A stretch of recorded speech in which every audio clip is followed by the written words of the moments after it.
The suns burned down out of a cloudless blue sky, washing the vast desert wastes of the planet in brilliant white light. The resultant glare rose off the flat sandy surface in a wet shimmer of blistering heat to fill the gaps between the massive cliff faces and solitary outcroppings of the mountains that were the planet's sole distinguishing feature. Sharply etched, the monoliths stood like sentinels, keeping watch in a watery haze. When the pod racers streaked past, engines roaring with ferocious hunger and relentless drive, the heat and the light seemed to shatter and the mountains themselves to tremble.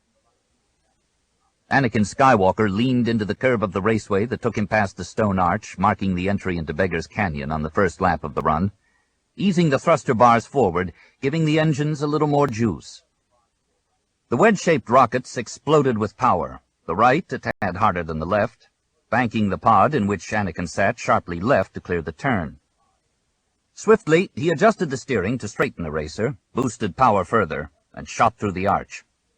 Loose sand whiplashed in the wake of his passing, filling the air with a gritty sheen, whirling and dancing through the heat.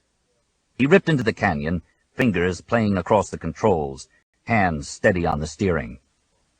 It was all so quick, so instantaneous.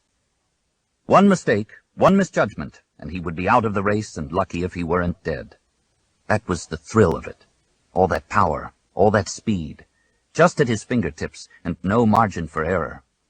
Two huge turbines dragged a fragile pod over sandy flats, around jagged-edged mountains, down shadowed draws, and over heart-wrenching drops in a series of twisting, winding curves and jumps at the greatest speed a driver could manage.